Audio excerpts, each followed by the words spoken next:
Welcome back to IUTV. I'm Brianna, Riordan, and this is Inside Iona Entertainment. It's officially spooky season, and we have a lot of exciting things lined up, so let's get into the latest hot topics within the entertainment industry today. The Sanderson sisters are back and better than ever, from their musical numbers to their crazy personalities. Fans have been raving about Hocus Pocus 2.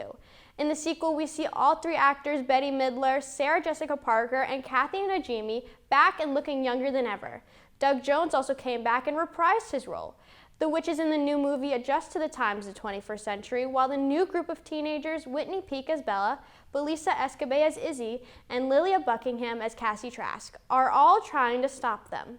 The witches face their enemy, Reverend Trask, who many years ago brought an angry mob to their house and causes them to go into the Forbidden Woods, leading them into the story of the Sanderson sisters we all know and love.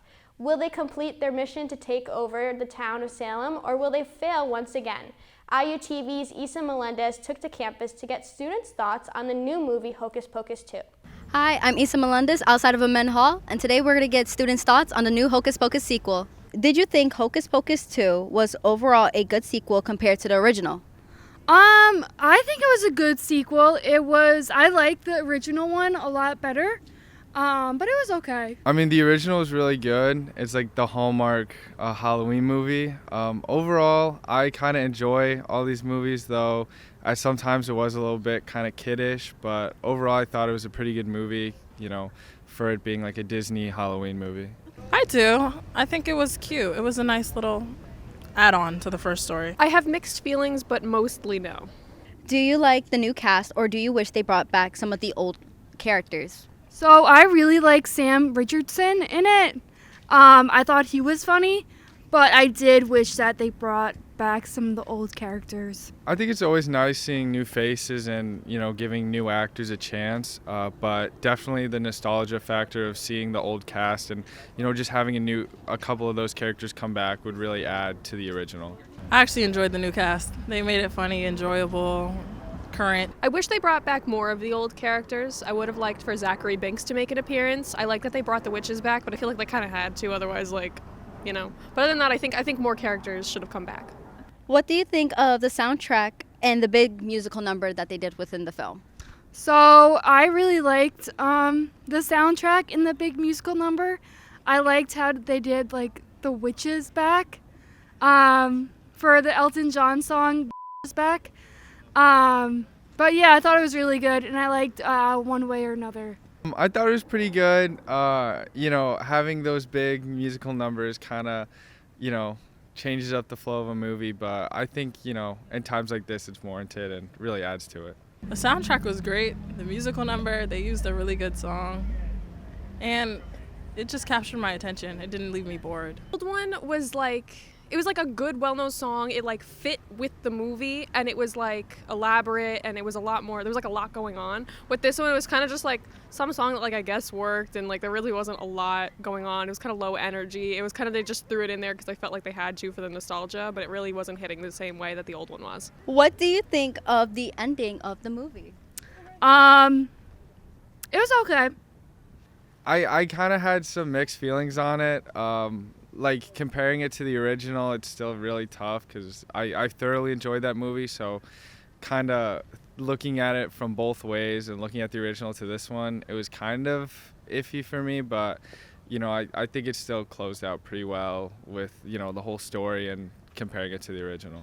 Nice, but cliche. It was kind of storybook. Everybody knows, happy ending. I was kind of expecting something different. It was really stupid. Because, the whole point was that they're, evil and mean, and, the first one, even though it was a kid's movie, it kind of didn't really, it almost felt like not a kid's movie, and then the second one really felt like a kid's movie. Overall, students have mixed reviews when it comes to the sequel and wish that they brought back some of the older characters. Yet, it still seems like the big musical numbers are a fan favorite. For IUTV, I'm Isa Melendez. In other news, the psychological thriller Don't Worry Darling has also grabbed people's attention even before the movie's premiere. Actor and director Olivia Wilde found herself in the midst of a lot of drama, starting with the original casting of Shia LaBeouf and her confusing relationship with Harry Styles, who replaced LaBeouf in the movie. Harry was also accused of allegedly spitting on co-star Chris Pine during the premiere of the movie at the Venice Film Festival. This was trending all over Twitter, and fans are still speculating what really happened. While the movie got a lot of buzz from the juicy drama surrounding it and the captivating plotline, we went to our Instagram and asked our audience what they thought. Do you like the new movie Don't Worry Darling? Results came back showing that 59% of students we polled liked the film, while 41% disliked the film. To be included in our upcoming polls, follow us on our Instagram. The newly released psychological horror movie Smile is hitting box offices at a high of $102.3 million worldwide. The movie revolves around Dr. Rose Cotter, a psychiatrist who witnesses one of her patients die right in front of her. After witnessing this, Dr. Cotter is now cursed with the hallucinations of people smiling creepily everywhere she looks. The smiling effect itself was actually used in the promotion of the movie at baseball games where people would be captured on the Jumbotron or near others just smiling creepily. While the movie may be a horror film for the creepy smiling, its a real horror is a relation to mental health. Behind all those smiles is a deeper meaning of people hiding their inner turmoils by faking a smile. IUTV's James McGregor took to campus to get students' thoughts on this movie. Hi, my name is James McGregor. I'm outside the Men's Hall, and today I'll be getting students' thoughts on the new horror movie, Smile. The film touches on situations relating to mental health. How do you think this plays into our generation today?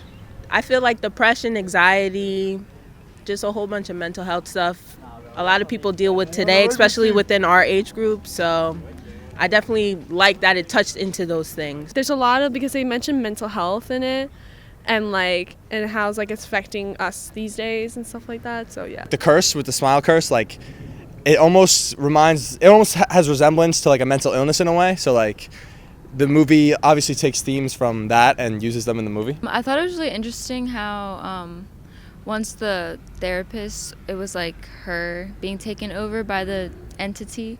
I thought it was interesting how she understood what was going on, and to the outside world it's perceived as she's crazy or mentally insane.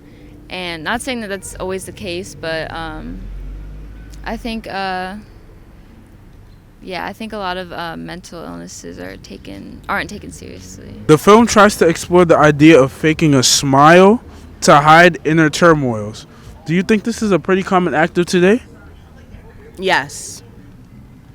I definitely feel like not a lot of people express or want to share what they're truly feeling inside mentally, so they definitely fake and plaster a smile because that's the easiest thing to do.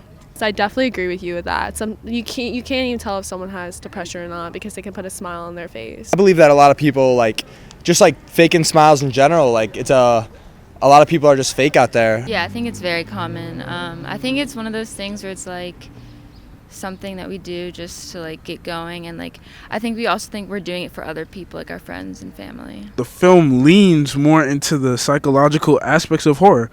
How is this film different than regular horror movies? I feel like regular horror movies are more gory, or it doesn't have a meaningful background towards it. So I feel like this film has more meaning into it. I definitely think it's different than most horror films. Horror films will mostly have clowns and nuns and stuff like that, but this one really talked about mental health. I think it doesn't really focus on the killing aspect or the violence aspect, and it really focuses on the mental aspect and the almost plays mind games with the audience. I think it was in a way a little realistic, but I don't know, I think it touched on a very important topic, and it wasn't just a blood and gore and evil. It was kind of relating to today. What did you think about the ending of Smile? The ending, I wasn't really expecting it, to be honest, because usually scary movies, it ends in somebody saved or not in a bad ending, so I wasn't really expecting it. To be honest, I was shocked. I was really shocked and a little horrified. It kind of it keeps the movie going. It allows for a sequel, and I thought it wasn't a bad ending. I thought it was a really good twist. Kind of disappointing though. Overall, students think that the ending of the movie was shocking and that the meaning of the movie is relevant to today's society. For IUTV, I'm James McGregor. Moving on to more serious news, the new Barney docuseries, I Love You, You Hate Me, is out now on Peacock. The docuseries is about the dark side of the purple dinosaur that millions of kids loved and enjoyed. The series touches on the major concerns while Barney was airing, like why everyone was so against his lovable personality and the death threats that his family received.